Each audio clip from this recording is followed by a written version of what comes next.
அன்பான இனிய உறவுகளே, இங்கே கங்காவும் யமுனாவும் பேசிக்கிறாங்க. என்னடி இப்படி காவேரி வாங்குறேன்னு சொல்கிறா, எனக்கு சுத்தமாக பிடிக்கலடி அப்படிங்கிறாங்க. அக்கா என்னக்கா பண்ணுறது, எனக்கு புரியலக்கா. நீ வா, நான் ஒரு ஐடியா வச்சுருக்கேன், நம்ம ஊரில் போய் பார்த்துக்குவோம். நீ பேசாமல் எல்லாரும் போயில கிளம்பி வாக்கா. என்னடி ஐடியா? வாக்கா, நான் பார்த்துக்கிறேன். ஒன்று அவளுக்கு ஆப்பு வைக்கிறோம், இல்லையா அவள் வாங்காமல் மற்றவங்ககிட்ட நம்ம விற்கிறோம். இந்த ரெண்டில் ஒரு முடிவு கட்டிட்டு வருவோம் அப்படின்னு மாஸ்டர் பிளான் போடுறாங்க. இங்கே பார்த்தா நிவின்னு கேட்டுறாரு ஃபோனில் பேசுனதை. என்ன தான் நீ நினச்சிட்டு இருக்க யமுனா அப்படின்னு கேட்க, ஏன் நான் என்ன நினைக்கிறேன் அப்படின்னு கேட்க, நீ ஏன் அந்த வீடை விற்கணும்னு இப்படி துடிக்கிற? நான் ஏன் விற்கிறேன்னா, அந்த காசு வந்துச்சுன்னா நமக்கு நீங்கள் பிஸ்னஸ் பண்ணணும்ல, அதுக்கு உதவும்ல அப்படின்னு கேட்க, எது நான் பிஸ்னஸ் பண்ணுறதுக்கு நீ கொடுக்குற காசை வாங்கி நான் யூஸ் பண்ண போகிறேன்னா? என்ன யமுனா, கனவுல கூட அது நடக்காது. நீ கோடியாக கொட்டி கொடுத்தா கூட நான் வாங்க மாட்டேன் அப்படிங்கிறாங்க. இங்கே பாருங்க, உங்கள் அம்மா தான் உங்களுக்கு தர மாட்டேங்கிறாங்கல்ல, அப்புறம் நான் கொடுக்குறத வாங்கினா என்ன அப்படின்னு யமுனா சொல்கிறாங்க. இங்கே பாரு யமுனா, பேசாமல் இரு, நீ தேவையில்லாமல் பேசுகிற அப்படிங்கிறாங்க. ஏன் உங்களுக்கு என்ன தேவையில்லை? அதான் இங்கே விற்கிறோம்னு சொல்கிறாங்களே, எங்கே யார் வாங்கிக்கிறது? நீ தான் காவேரி வாங்கக்கூடாதுன்னு சொல்கிறியே. ஓ, உங்களுக்கு இப்போ காவேரி வாங்கக்கூடாதுன்னு சொல்கிறதா உங்களுக்கு வருத்தமாக இருக்கா அப்படின்னு கேட்டோன்னே, என்ன யமுனா பேச்செல்லாம் ஒரு மாதிரியாக இருக்குது, நீ இந்த மாதிரி பேசிக்கிட்டு தானே உங்கள்கிட்ட பேச்சுவார்த்தையை நிப்பாட்டிடுவேன். ஐயோ, இதை இவர்கிட்டயே நம்ம பேசிக்கணும், இவர் இப்போ தான் கொஞ்சம் நல்லா பேசி வராரு, அதனால் நம்ம கொஞ்சம் விட்டு போவோம் அப்படின்னு சொல்லிட்டு விட்டு கொடுத்து போகலான்ட்டு. ஒன்றும் இல்லை நிவின், நான் சும்மா தான், அதெல்லாம் இல்லை, எல்லோரும் போயிட்டு ஒரு வழியாக முடிச்சிருவோம், ஒன்றும் பிரச்சனை இல்லை அப்படிங்கிறாங்க. என்னண்டா போ அப்படிங்கிற மாதிரி போகிறாங்களா. அவங்க ஆத்தாக்கறி எல்லாத்தையும் ஒட்டு கேட்டுறாங்க. ஓ, வீடு விற்கிறதுக்கு போகிறாளுகளா? எப்படி விற்கிறாளுன்னு பார்த்துருவோம். இவளுக்கு நினைக்கிற மாதிரி இவ அக்காவும் வாங்கக்கூடாது, வேற ஆளும் வாங்கக்கூடாது, இருக்கட்டும் என்ன பண்ணுறோம்னு பார்ப்போம் அப்படின்னு இங்கே பிளானை போடுறாங்க. இதுங்க எல்லாரும் சேர்ந்து எல்லாரும் சரின்னு சொல்லிடுறாங்களா. அதனால சாரதா, காவேரி, கங்கா எல்லாரும் கிளம்ப பார்க்குறாங்க. அங்கேயும் போயிடுறாங்க. போனதுக்கப்புறம் பார்த்தீங்கன்னா ஊரில் போய் இறங்குறாங்க. பசுபதி வாசலில் நிற்கிறான். என்ன எப்படி இருக்கும், என்னடி இவன் நிற்கிறான்னு மாமியாக்காரி சாரதாவை பார்த்து கேட்க, சாரதாவும் எனக்கு என்னத்த தெரியும், நானும் உங்கள் கூட தானே வர்றேன். அடி தெரியும்டி, நான் ஒரு இதுக்கு கேட்டேன்டி, நீ ஒருத்தி அப்படின்னு சொல்லிட்டு, டேய் இங்கேடா என் வீட்டு வாசலில் நிற்கிற? என்னது என் வீட்டு வாசலையா? வீடு விற்பனைக்கு உள்ளதுன்னு சொல்லிட்டு நான் நெட்டில் பார்த்தேன், அதனால தான் வந்தேன் அப்படின்னு கேட்க, நெட்டிலையா யார் போட்டது அப்படிங்கல யமுனா சொல்லுது, நான் தான் போட்டேன், இப்போ என்ன அப்படின்னு கேட்க, அப்படியே செம்ம காண்டாடுறாங்க சாரதா. என்னடி நினச்சிட்ருக்க அப்படிங்கல கங்கா பார்க்குது. இது எப்படி, நான் தான் சொன்னேன்ல ஒரு மாஸ்டர் பிளான் வச்சுருக்கேன்னு, நீ சும்மா இருக்கா அப்படிங்கிறாங்க. பார்க்குறாங்க, 4 பேர் பார்க்கத்தானே நீங்கள் நெட்டில் போடுறீங்க, நான் வந்திருக்கேன், என்ன விலையானாலும் நான் வாங்கிக்கிறேன் தங்கச்சி. என்னம்மா தங்கச்சிம்மா எவ்வளோ விலை சொல்கிற அப்படிங்க, இங்கே பாரு மரியாதையை போயிரு அப்படின்னு கத்துறாங்க. என்ன இப்போ போக சொன்னாலும் நான் விட மாட்டேன், இந்த வீடை என் பேருக்கு மாற்றியே தீருவேன், இது எனக்கு தான், எத்தனை கோடியாக இருந்தாலும். என்னம்மா கங்கா, யமுனா உங்களுக்கு எவ்வளோ வேணாலும் நான் தர்றேன் அப்படின்னு சொல்லிட்டு போகிறான். போகல இங்கே பார்த்தா திரும்பி பார்த்துட்டு, உங்களை நான் நடுத்தரவுக்கு கொண்டு வர வேண்டி அப்படிங்கிறாங்க. காவேரி விஜய் அப்படி பக்கத்தில் அப்படி போயிட்டு, என்னப்பா வீடு வாங்கி கொடுக்க போறியா பொண்டாட்டிக்கு, இதெல்லாம் எப்படி இவனுக்கு தெரியுது அப்படின்னு பார்க்குறாங்க. ஓ, இந்த அன்பு தான் எல்லாம் சொல்லியிருப்பாரு அப்படின்னு நினச்சிக்கிறாரு. பார்க்குறாங்க, என்னம்மா காவேரி உன் பேரில் இந்த வீடு வரப்போது நினச்சிட்டு இருக்கியா, கனவு கங்காத வரட்டா அப்படின்ட்டு போகிறான். சே அப்படின்னு சொல்லிட்டு வீட்டுக்குள்ளே போகிறாங்க. எப்படி இந்த ஆளுக்கெல்லாம் தெரியுது அப்படின்னு என் சாரதை கேட்க, அதான் நெட்டில் போட்டிருக்காளே அப்படிங்கிறாங்க. ஏன் யமுனா, அதான் சொல்லியாச்சுல நாங்கள் வாங்கிக்க போகிறோன்னு, அப்புறம் என்ன அப்படின்னு கேட்க, என்ன அப்புறம் என்னண்டா, நீ சும்மா இரு, நெட்டில் போட்டால் நிறைய பேர் வருவாங்க, அப்போ இவன் நிற்கிறானே, சரி வீடுன்னா யார் வேணாலும் வாங்கத்தான் போகிறாங்க, இதில் யார் வாங்கினா என்ன அப்படின்னு யமுனா கங்கா ஒன்றா சொல்ல, ஏண்டி எட்ரி வீடு கொட்டுறத அப்படின்னு வேகமாக எந்திரிக்கிறாங்க சாரதா. பெத்த புள்ளடி, அவன் கூட பிறந்த அக்காடி தங்கச்சிடி, அவள் வாங்கக்கூடாது, அந்த நாதாரி பையன் அவன் வாங்கலாமா அப்படின்னு சாரதா சொன்னோன்னே அப்படியே செம்ம காண்டாகிறாங்க. அதுக்கப்புறம் அக்கா அக்கா இங்கே வாக்கா அப்படின்னு யமுனா கூட்டிகிட்டு போகுது ரூமுக்குள்ளே. எதுக்கு இப்படி போகிறாளுங்க அப்படின்னு பார்த்துட்டு இருக்கு பாட்டி. தனியாக போயிட்டு, இங்கே பாருக்கா, உனக்கு எப்படியும் எவ்வளோக்கா காசு வேணும், எனக்கு எப்படியும் 1 கோடி ரூபா இருந்தால் போதுண்டி, அவருக்கு ஏதாவது கடையை வச்சுட்டு நம்மளும் ஒரு வீடு ஒரு ஃப்ளாட்டை வாங்கிடலாம். அதேதாக்கா, அவருக்கு ஒரு 50 60,000 60 லட்சம் கொடுத்துட்டு மீதி காசில் என் பேரில் ஒரு ஃப்ளாட் வாங்கணுக்கா, அதாக்கா எனக்கு. அப்போ 2 கோடி கேட்போமா? அக்கா வீடே 2 கோடி தானேக்கா வரும். கேட்போண்டி, ஆளுக்கு 1 கோடி, அவங்களுக்கு 2 கோடி, 2 பேருக்கும் கொடுத்தா கொடுக்குறாங்க, இல்லைன்னா நம்ம வெளியில் விற்றுருவோன்னு சொல்லுவோம். இந்த பசுபதியை என்ன விலை வேணாலும் வாங்கிக்கிறேன்னு சொல்லியிருக்கான்ல, நம்ம சொல்லிடுவோம் 4 கோடிக்கு நாங்கள் பசுபதிட்ட விற்கிறேன்னு சொல்கிறேன், என்ன தான் சொல்கிறான்னு பார்ப்போமே, அவள் வாங்கினாலும் 4 கோடிக்கு வாங்கட்டும், வாங்காமல் விட்டால் நம்ம வெளியில் விற்றுட்டு போவோம். என்னக்கா ஐடியா? சூப்பர் ஐடியாடி, இதைத்தான் நீ சொன்னியா? ஆமாக்கா, எப்படியும் அந்த பசுபதி பாப்பான்னு தெரியும், அதனால தான் நான் போட்டு விட்டேன். பசுபதி வாங்குறதுக்கு உனக்கு விருப்பமாக இருக்கா? எனக்கு என்னமோ அவன் வாங்குறதுக்கு பிடிக்காத மாதிரி தாண்டி தோணுது. அட விடுக்கா, அதனால என்ன, ஒரு வகையில் பார்த்தா அந்த மனுஷன் நம்மக்கிட்ட ரொம்ப அசிங்கப்பட்டுட்டான். அதுக்காக அதை வாங்கிட்டானா நம்மளும் எந்த டார்ச்சரும் பண்ண மாட்டான்ல, அதெல்லாம் நான் கூட்டி கழித்து பார்த்தேன்க்கா அப்படிங்கிறாங்க.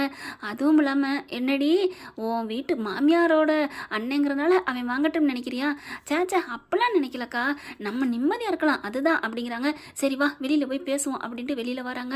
என்னடி பேசி முடிச்சிட்டீங்களா புரணி அப்படிங்கிறாங்க. அதெல்லாம் புரணி பேசலை, நாங்கள் சம்மதிக்கிறோம் காவேரி வாங்குறதுக்கு அப்படிங்கிறாங்க. என்னடி சம்மதிக்கிறீங்க அப்படின்னு கேட்க, ஆமாம் எங்களுக்கு ஆளுக்கு 2 கோடி ரூபா வேணும் அப்படிங்கிறாங்க. என்னது 2 கோடியா? ஆமாம், அவளுக்கு 1 கோடி எனக்கு 1 கோடி 2 கோடி வேணும் அப்படிங்கிறாங்க. கேட்ட கையோட சாரதா பார்க்குது, வாயை பொழக்குது.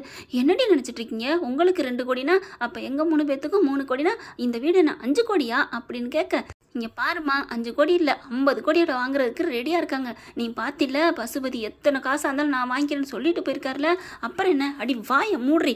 என்னடி நினச்சிட்டு இருக்க? அவன் கோடி கோடியாக கொட்டி கொடுத்தாலும் சரி இல்லை சும்மா வாங்கினாலும் சரி, அவனுக்கு அவன் மூச்சு காற்று கூட இந்த வீட்டில் படக்கூடாதுடி. இது உன் அப்பா வாழ்ந்த கோயிலுடி அப்படிங்கிறாங்க. அம்மா சும்மா கோயில் அது இதுன்னு சொல்லிக்கிட்டு எங்களுக்கு மட்டும் என்ன எங்கள் அப்பா மேலே பாசம் இல்லையா என்ன? காசு வேணும் அவ்வளோதான். காவேரி நாங்கள் கேட்ட காசை கொடுக்குறாருந்தா பண்ணிக்கலாம் அப்படிங்கிறாங்க. இல்லைன்னா நாங்கள் பசுபதிக்கே கால் பண்ணி வர சொல்கிறோம் அப்படிங்கிற ஃபோனை எடுக்குதா கங்காவும் யமுனாவும். அப்படியே காவேரி செம்ம காண்டாகிறாங்க. பாட்டி பார்க்குது, காவேரி நீ பழைய காவேரியை மாறுடி, இவளுக்கு என்னடி ரொம்ப பண்ணுறாளுங்க அப்படிங்கல செம்ம கோத்தாழ. அவங்க அப்பா அப்படியே உள்ளுக்குள்ள இறங்கின மாதிரி வர்றாங்க. அப்படியே ஃபோனை புடுங்குறாங்க. புட்டிங்கி டமான்னு கீழே போட்டு உடைக்க, ஏய் என்னடி என் ஃபோனை போட்டு உடைச்சிட்ட அப்படின்னு கங்கா கத்த. என்னக்கா நினச்சிட்டு இருக்க நீ? இல்லை என்ன நினச்சிட்டு இருக்க? அப்படி என்ன நீ திங்கிற சோத்தில் நான் மண்ணெளி போட்டேன்னு இப்படி என் மேலே கங்கணம் கட்டிக்கிட்டு இவ்வளோ விருப்பம் கக்குற? நான் என்னடி கக்குனே? எனக்கு தேவை காசு அதுதான். உனக்கு தேவை காசுன்னா அப்புறம் ஏன் நான் வாங்கக்கூடாதுன்னு சொல்கிறேன்? ஆமாம் நாளப்புனா நீ சொல்லி எப்போக்கா நான் சொல்லி காமிப்பேன் அப்படின்னு கேட்க, நீ சொல்லி காமிச்சின்னா அதுக்காக தான். சொல்லி காமிக்காமலே சொல்லி காமிப்பேன்னு சொன்னியே, இப்போ நான் சொல்லி காமிக்கட்டுமா? என்னடி சொல்லி காமிக்க போகிற சொல்லு, அதுக்காக நான் ஒன்று இதுங்களை நீ என்ன பண்ணிவிட்ட சொல்லி காமிக்கிறதுக்கு அப்படின்னு கேட்டோன்னா செம்ம காண்டாகிறாங்க. அப்படியே சே நீலாம் என்னக்கா ஒரு மனுஷ ஜென்மமா? நீ என்னென்னக்கா இப்படி பேசிவிட்ட? நீ சின்ன பிள்ளையிலேருந்து எம்புட்டு அமைதியாகவே இருப்ப. உனக்காக நான் எல்லாமே நான் தான் கற்றுட்டு வாங்கியிருக்கேன். உனக்கு என்ன வேணுமோ வாங்கி உனக்கு கொடுத்துட்டு நான் வெறும் வயிறோடு இருந்திருக்கேன்க்கா. அப்பா என்ன வாங்கிட்டு வந்தாலும் உனக்கு தானக்கா கொடுத்துருக்கேன். ஏன் அப்போ விடு, இப்போ கடைசியாக ஊரை விட்டு வந்தமே அப்போ கூட ஓம் புருஷன் மாமா குமரன் மாமா பணத்தை தொலைச்சாரு. அதை கூட உங்ககிட்ட சொல்லாமல் அதுக்காக என் வாழ்க்கையை நான் அடமான வச்சேன். இன்னைக்கு அந்த வாழ்க்கை வைரம், அதை விடு. ஆனால் அந்த வாழ்க்கை நல்லாலாம் போயிருந்தா நான் தானக்கா தெருவில் நின்றுருப்பேன். அதை கூட நினைக்காம மாமாவும் அக்காவும் நல்லா வாழணும் அப்படிங்கிற காத்தானே இப்படி நான் ஒரு எண்ணத்தை நான் செஞ்சேன். அதை மறந்துட்டு எப்படிக்கா பேசுகிற? நம்ம தங்கச்சி இன்னைக்கு உயிரோடு இருக்கான்னா அதுக்கு காரணம் என் புருஷன்க்கா. அதை மறந்துட்டியா? இன்னைக்கு இதோ கூட்டணி சேர்ந்துக்கிட்டு சிஞ்சா கொட்டிக்கிட்டு இருக்கீங்களே, இவ யமுனா உயிரோடு இருக்கான்னா அதுக்கு யாரு காரணம்? நான்க்கா. அவளை தூக்கி வச்சு காப்பாத்தினேக்கா. அதை விட அவள் ஆசைப்பட்ட புருஷனுக்கு இப்போ பணம் கொடுக்கணும் சொல்கிறாளே, அது எப்படி வந்துச்சு? அது எப்படி வந்துச்சு? அவள் உயிரோட எப்படி புருஷன் கைக்கு கிடச்சிச்சு? புருஷன் கைக்கு கிடைக்க காரணம் ஏன் புருஷன்க்கா. இந்த கல்யாணம் மட்டும் அவர் பண்ணாமல் இருந்தால் என்ன ஆயிருந்திருக்கும்? எல்லாத்துட்டையும் ஏச்சு பேச்சு வாங்கி அவங்க அம்மா அப்பா கையில் காலில் விழுந்து அந்த பசுபதியோட மிரட்டி முறியடிச்சிட்டு இந்த நிவினை தூக்கிட்டு கட்டாயப்படுத்தி உன் தங்கச்சி ஏண்டி அப்படி டக்குன்னு கங்காட்ட யமுனா பக்கம் திரும்புகிறாங்க. ஏண்டி உனக்கு கல்யாணம் பண்ணி வச்சாரு யாருடி? ஏன் புருஷன்டி. நாங்கள் எல்லாம் பண்ணுவோம். இப்போ வரைக்கும் அப்பளம் பிஸ்னஸ் பண்ணிக்கிட்டு தெருவா கடைக்கடையா ஏறி இறங்கிட்டு எல்லாம் பண்ணிக்கிட்டு இருக்கமே. யாரடி அதெல்லாம் பண்ணுறது? யாருக்கு அடி பண்ணுறேன்? நம்ம குடும்பம், நம்ம அக்கா, நம்ம மாமா அப்படின்னு தாண்டி நான் நினச்சிட்டு இருக்கேன். என் வயிற்றுல பிள்ளைய வச்சுட்டு கூட என் புருஷன் கெஞ்சுன்னு என் வீட்டு வாசலில் தொங்கிக்கிட்டு இருந்தாருடி. அப்போ கூட நான் அவரை உதாசீனப்படுத்திட்டு என் அக்கா, என் பிள்ளை, ஏம்மா, ஏன் பாட்டின்னு இங்கே தானே இருந்தேன். ஏண்டி நீ எட்டி பார்த்தியா? சும்மா வருவ மினிக்கிக்கிட்டு சரி நல்லா இருக்கீங்களா அப்படின்னு 2 தின்னுட்டு நீ பாட்டுக்கு போயிடுவ. ஆனால் யாரடி எல்லாம் பண்ணது? யார் பண்ணது? அக்கா இன்னைக்கு இவ்வளோ கஷ்டத்தில் கூட அக்கா பிள்ளைக்கு தாண்டி நான் முதல் உரிமை கொடுத்தேன். அக்காவை தாண்டி நான் விழுந்து பார்த்தேன். நானும் வயிற்றுல பிள்ளை இருந்து தண்ணி தூக்குனது எல்லா வேலையும் பார்த்தேன்டி. ஸ்டால் போட்டேன்டி. அம்புட்டு நான் பண்ணேன். எதுக்காக பண்ணேன்? எல்லாமே நானும் என் புருஷன் இந்த வீட்டுக்கு மாடா உழைச்சிருக்கிறோம். எல்லாத்தையும் மறந்துட்டு நீ என்ன செஞ்ச, என்னத்தை பண்ண, நீ என்னத்தை சொல்லி காமிக்க போறேன்னு சொல்றியே. இவ்வளவும் பட்டியலிட்டேன். இதெல்லாம் நான் செஞ்சேனா செய்யலையா? இப்போ சொல்லிட்டேன்ல, சொல்லுங்கடி பதில சொல்லுங்க அப்படின்னு சொல்லிட்டு மூச்சு வாங்குறாங்க. செம்ம கோவம். அப்படியே யமுனாவும் கங்காவும் பார்க்குறாங்க. என்னக்கா இவ இந்த பேச்சு பேசுகிறா அப்படிங்கிற மாதிரி பார்த்துட்டு, என்னக்கா வெறி எல்லாம் சொல்லி காமிக்கிறியா அப்படின்னு கேட்க, நீ தானே சொன்ன என்ன செஞ்சு விட்டேன்னு. நீ கேட்டதுக்கு பதில் சொன்னேன், நான் சொல்லி காமிக்கல அப்படிங்க. பத்தியா இப்போ சொல்லி காமிச்சிட்டியா? அதனால தான் வீடு வாங்கினா நாளைக்கு சொல்லி காமிப்பேன். ஏன் நானும் உங்களுக்கு வீடு வாங்கி கொடுக்குறேன் சொல்லி காமிக்கிறதுக்கு? எங்கள் பேரில் நாங்கள் வாங்குறோண்டி, நான் ஏன்டி சொல்லி காமிக்கணும் அப்படிங்கிறாங்க. நாளை பின்ன உன் வீட்டுக்கு வந்தா வராதடி வராதடி. அம்மா வரும்ல, அம்மா வந்தால் நீ உன் வீட்டில் இரு, உன்னை ஒன்று இங்கே வர சொல்லலையே. ஏன் அம்மா ஏன் வீட்டை பார்க்க வர்றாங்க, வந்துட்டு போகிறாங்க. நீ வீடு வாங்குறேன்னு சொல்கிறியே இந்த காசு வந்த கையோட, அந்த வீட்டுக்கு உங்கள் அம்மா வர வச்சுக்கோ. நீ யமுனா உன் வீட்டுக்கும் வர வச்சுக்க. என் வீட்டுக்கு எங்கள் அம்மா வந்தால் நீ வர வேணாம் சரியா அப்படிங்கிறாங்க. அப்படியே ஆடி போய் நிற்கிறாங்க. அப்படியே பிரியமான படத்தில் பிரியமானவளே அந்த படத்தில் சிம்ரன் எப்படி பேசுவாங்க அந்த மாதிரி அவங்க வந்து விஜயை பேசுவாங்க. செம்ம குடுப்பு கழட்டுவாங்க இல்லையா, அந்த மாதிரி குடுத்து கலட்டி எடுத்துடுறாங்க. ஆமாங்க, அப்புறம் என்னங்க, எவ்வளோ நாளைக்கு தாங்க பொறுத்து போக முடியும். பொறுத்தது போதும் பொங்கி எழு மனோகரா அப்படின்னு ஒரு படத்தில் சொன்ன மாதிரி பொறுத்தது காவேரி பொங்கி எழுந்தாங்க. எனக்கெல்லாம் தோணிக்கிட்டே இருந்துச்சு. 2 பேரும் இழுத்து வச்சு அப்படியே ஊசி வச்சு வாயை அப்படியே நறுக்குன்னு குத்தி கோர்த்து தைக்கணும் போல தாங்க தோணுச்சு. அப்படியே பார்த்துட்டு ஆடி போய் நிற்கிறாரு. அட்டே அப்பா என்ன இந்த கிழிக்கிறா அப்படின்ட்டு ஒரு படத்தில் சொன்ன மாதிரி விஜய் நினைக்கிறாங்க. அதுக்கப்புறம் டக்குன்னு இருங்க அப்படின்னு சொல்லிட்டு போகிறாரு. உள்ளுக்க போகிறாரு. என்னங்க எங்கே போகிறீங்க? இருமா காவேரி அப்படின்னு சொல்லிட்டு உள்ளார போயிட்டு பிளாங்க் செக் எடுத்துகிட்டு வராரு. கையெழுத்தை போடுறாரு, கொடுக்குறாரு. அத்தை இந்தாங்க, இவங்க 4 கோடி கேட்டாங்க இல்லையா, 5 கோடி வரும், 5 பங்குன்னு சொன்னீங்க இல்லையா, எத்தனை லட்சம் வேணாலும் எத்தனை கோடி வேணாலும் நீங்கள் ஃபுல்லப் பண்ணிக்கோங்க. 10 கோடி வேணுமா எழுதிக்கங்க. நானாச்சு நீங்கள் இந்த வீட்டில் இருக்க பேர் அப்படியே இருக்கட்டும், மாமா பேரில் கூட இருக்கட்டும். என் பொண்டாட்டி பேரில் இருக்கிறத விட மாமனார் பேரில் இருந்தால் உங்கள் மக காவேரி ரொம்ப சந்தோஷப்படுவா. என்ன காவேரி கரெக்டா அப்படிங்கிறாங்க. என்ன மாமா என்னை புரிஞ்சு வச்சுருக்கீங்க, நான் எப்படி அது அப்பா பேரில் இருந்தால் நான் அதை விட சந்தோஷப்படுவேன் அப்படிங்கிறாங்க.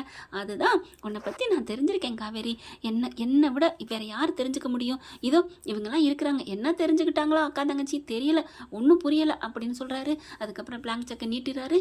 எவ்வளோ வேணாலும் ஃபில்லப் பண்ணிக்கோங்க அத்தை, நீங்கள் எவ்வளோ வேணாலும் காசு எடுத்துக்கோங்க அப்படின்னு சொல்லிட்டு வா காவேரி அப்படின்ட்டு போகிறாங்க.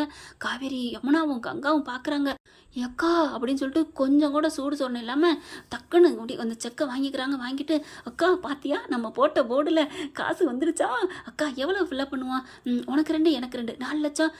4 லட்சம் இல்லடி, மொத்தம் 5 பங்கு போடணும்ல. அப்பா 2 10 லட்சம் போடுவோமா, 10 கோடி போடுவோமா அப்படிங்கிறாங்க. 10 கோடி போடு அப்படின்ட்டு டக்குன்னு 10 கோடியை போட்டுருதுங்க. அடி வெக்கங்கட்டவளுகளே, அவள் வேணா அவள் பேசுனான்னு கோச்சுக்கிட்டீங்க, இப்போ அவட்டு காசு மட்டும் வேணுமா, அதுக்கு அந்த மாட்டு மூத்திரத்தை குடிச்சிடலாம் அப்படிங்கிற மாதிரி பாட்டி பேசிட்டு போகுது. ஆனாலும் பத்தியாக்கா எப்படி பேசிட்டு போகிறா. சரி விடுடி, அவள் சொன்னதெல்லாம் நியாயம் தானே, உண்மை தானே, அதனால தான் நான் எதிர்த்து பேசலை. அக்கா அதுக்குத்தான் நீ எதிர்த்து பேசாமல் இருந்தியா? ஆமாம், அப்புறம் எதுக்கு நான் அமைதியாக இருந்தேன்? அதானே நான் என்னடா அக்கா பேசாமல் இருக்கு, எதிர்த்து பேசுமே அப்படின்னு நினச்சேன்க்கா. அவள் பேசுனது எல்லாமே சரிதானடி. அவள் என் புருஷனுக்காக எவ்வளோ தியாகம் பண்ணியிருக்கிறா. அந்த மாதிரி ஒரு கல்யாணம் யாராவது பண்ணுவாங்களா? பாவண்டி, அதான் போயிட்டு போகுதுன்னு விட்டுட்டேன். அக்கா பணத்தை பார்த்தோன்னு இப்படி பேசிட்டா, சரி விடு, பணமும் கொடுக்குறாள்ல, நமக்கு தேவை பணம் தான் அப்படின்னு போகிறத பார்த்துட்டு சி ஈத்தர கழுதைங்க அப்படின்னு சாரதாவும் பாட்டியும் பார்த்துக்கிறாங்க. ஆனால் உள்ளுக்குள்ளே போனதுக்கப்புறம் மேடம் உட்காருங்க மேடம், கூல் அப்படின்னு சொல்லி உட்கார வைக்கிறாரு. வேகமாக போய் மோர் எடுத்துகிட்டு வராரு. இந்தா அப்படிங்கிறாங்களா. எதுக்கு இது அப்படிங்கிறாங்க. என் செல்லம் தொண்டை வலிக்க கத்திருக்கீங்கல்ல, அதுக்கு தான் இது அப்படின்னு கொடுக்க, எனக்கெல்லாம் ஒன்றும் வேணாம் அப்படின்னு வைக்கிறாங்க. ஏண்டா அப்பா உன்னை பார்க்கல பயமாக இருக்குது காவேரி, உங்ககிட்ட பார்த்து தான் பேசணும் அப்படிங்கிற குனிஞ்சு பார்க்குறாங்க. ஏங்க அப்படிலாம் பேசுகிறீங்க? அப்பா என் பொண்டாட்டி சாந்தமாக பேசிட்டா. நான் கூட என்ன நினச்சேன் தெரியுமா காவேரி, என்ன நினச்சிங்க அப்படிங்கல, என்ன சாந்தமாயிட்டா, நான் என்ன பேசிட்டேன் அப்படின்னு நீ கேட்பேன்னு நினச்சேன் காவேரி. நல்ல வேலை என்கிட்ட அமைதியாக பேசிட்டேன். ஏங்க நீங்கள் என்னங்க பண்ணீங்க? அதுங்க மூஞ்சில் செருப்பால் அடிக்கிற மாதிரி நல்ல பிளாங்க் செக்கை கொண்டாந்து நீட்டிங்க, இதை விட என்ன வேணும் அப்படிங்கிறாங்க. என்னம்மா பண்ண சொல்கிற, எல்லாம் உனக்காக தாண்டா அப்படிங்கிறாங்க. நீ அப்பா மேலே வச்ச பாசம் தாண்டா அப்படிங்கிறாங்க. நீங்கள் கூட புரிஞ்சுட்டீங்க எங்கள் அப்பா மேலே உள்ள பாசத்தையும் மதிப்பையும், ஆனால் அதுங்க ஏங்க இப்படி போச்சுங்க அப்படிங்கிறாங்க. சரி விடுடா அப்படின்னு சொல்லிட்டு, என் தங்கம் நீ பேசையில் கூட எவ்வளோ அழகாக இருந்த தெரியுமா, கோவத்துல நீ சூப்பர்டி அப்படிங்கிறாங்க. என்னை கூல் பண்ணுறதுக்காண்டி இப்படிலாம் பேசுகிறீங்களா அப்படின்னு கேட்குறாங்க காவேரி. கரெக்டாக கண்டுபிடிச்சிட்டாலே அப்படின்ட்டு, ஆமாடா செல்லம், அப்புறம் உன்னை எப்படி கூல் பண்ணுறது அப்படிங்கிறாங்க. இந்த மோரை கொடுக்குறதுக்கு பதில் கூல் பண்ணுறதுக்கு உங்ககிட்ட ஒரு வித்தை இருக்குது, அதை கொடுத்துருந்தா நேரம் கூலாக இருப்பேன் அப்படின்னு சொல்லி பிடிக்கல, பட்டக்குன்னு முத்தம் கொடுத்துட்றாரு. அப்படியே காவேரி ஒன்றும் பண்ண முடியல. என் பொண்டாட்டி எப்படி கூல் பண்ணுறதுன்னு எனக்கு தெரியாதா என்ன அப்படின்னு மனசில் நினச்சிட்டு நச்சுன்னு முத்தம் கொடுக்க காவேரி அம்மா வந்துடுறாங்க. வந்துட்டு பார்க்குறாங்களா, ஐயோ அப்படின்னு திரும்ப போகிறாங்க, பார்த்துடுறாங்க. ஐயோ அத்தை அப்படின்னு டக்குன்னு எடுத்துடுறாரு வாயை. எடுத்ததுக்கப்புறம் அத்தை அத்தை அப்படின்னு கூப்பிடையில உள்ளார வர்றாங்க. என்னத்தை வந்துட்டு போகிறீங்க? இல்லை தம்பி, ஒன்றும் இல்லை, உங்கள் பொண்ணு பேசி பேசி வாயெல்லாம் வலிக்குதுன்னு சொன்னால் அதுதான் சரியா உத்தடம், கோச்சிக்காதீங்க, தப்பாக எடுத்துக்காதீங்க. இல்லை தம்பி, கதவை சாத்திட்டு வெக்கமாக இருக்குது அப்படின்னு குனிகிறாங்க. ஐயோ அப்படின்னு தலையை அடிச்சுக்கிறாரு. அடுத்து பாட்டியும் வர்றாங்க. வந்ததுக்கப்புறம் நல்ல வேலை பாட்டி வரல அப்படின்னு சாரதா நினச்சிக்கிறது. பாட்டி வந்திருந்தா என்ன, அவங்களும் என்ஜாய் பண்ணியிருப்பாங்க அப்படின்னு மனசில் நினச்சிக்கிறாரு. அதுக்கப்புறம் ஐயா நீ நல்லா இருக்கனியா அப்படின்னு சொல்கிறாங்க. அப்புறம் என்னாச்சு, உங்கள் பொண்ணுங்க ரெண்டும் சரி சொல்லிட்டாங்களா அப்படிங்கிறாங்க. சரி சொல்லிட்டாங்க, ஓகே, அப்போ அந்த பணத்தை நாளைக்கு போய் வித்ட்ரா பண்ணிட்டு வந்துடுறேன், பண்ணிக்கலாம் அப்படிங்கிறாங்க. என் தம்பி எவ்வளோ ஃபுல்லப் பண்ணாங்கன்னு கேட்கவே மாட்டிங்களா? எவ்வளோ ஃபில்லப் பண்ணால் என்ன அத்தை, அவங்களுக்காக தானே, காவேரியோட பிள்ளைங்களாம் நினைக்கிறாங்க. உங்கள் பிள்ளைங்கள காவேரிக்காக நான் என்ன வேணாலும் செய்வேன், 10 கோடி எழுதினாலும் சரி, எவ்வளோ வந்தாலும் சரி, நான் ஒன்றும் சொல்ல போகிறதில்ல அப்படிங்கிறாங்க. அப்படியே சாரதா மயங்கிருது. ஐயோ ஐயோ அத்தை அத்தை அப்படிங்கிறாங்க. தண்ணியை தெளித்து எழுப்புறாங்க. எவ்வளோ பெரிய நீங்கள் மனிதருள் மாணிக்கம் தம்பி, உங்களை நான் தப்பாகவே நினச்சி உங்களை விரட்டி அடிச்சிட்டேனே, ஒரு 3-4 மாதம் உங்களோட அருமையை தெரியாமல் ஒதுக்கிட்டேனே, என்னை மன்னிச்சிருங்க தம்பின்னு காலில் விழுகிறாங்க. ஐயோ அத்தை அப்படின்னு சொல்லிட்டு காலை பிடிச்சி தூக்குறாங்க. அதுக்கப்புறம் சரி ரொம்ப நேரம் நிற்கக்கூடாதுன்னு காவேரி ஒரு மாதிரியாக இருக்கா, நாங்கள் வர்றேன்டி அப்படின்னு போகிறாங்க. போன கையோட கதவை படார்னு சாத்துறாரு. சாரதா காதில் பட்டுன்னு விழுகுது. கதவை சாத்துன்னு சொன்னதுக்கு சொன்னாலும் சொன்னால் பட்டார்னு இந்த சாத்துறாரே, மருமைய புள்ள அவ்வளோ வேகத்தில் இருக்காரு அப்படின்ட்டு போகிறாங்க. பார்க்குறாங்க, என்ன காவேரி உங்கள் அம்மா கிட்ட சரியாகவே பேசலை? இல்லை, எனக்கு என்ன சொல்கிறதுனே தெரியல, எனக்கு உங்களை அப்படின்னு டக்குன்னு இறுக்கி கட்டிக்கிறாங்க. உங்களை இன்னைக்கு ஃபுல்லாக கட்டி பிடிச்சிக்கிட்டே இருக்கணும் போல தோணுது, அம்மாவும் பாட்டியும் வந்தோன்னா பகீருன்றுச்சுடா அப்படிங்கிறாங்க. என் செல்லத்தை நான் விட்டுட்டு எங்கடா போகிறேன் அப்படின்னு இறுக்கிய கட்டி பிடிச்சிக்கிறாங்க. என்ன ஃப்ரெண்ட், இப்படி போனால் நல்லா தானே இருக்கும். பார்க்கலாம் என்ன நடக்க போகுதுன்னு. இந்த பதிவு உங்களுக்கு பிடிச்சிருந்துச்சுன்னா உங்கள் பொண்ணான கையில் ஒரு லைக்கை போட்டு சப்ஸ்கிரைப் பண்ணிடுங்க. Thank you friends.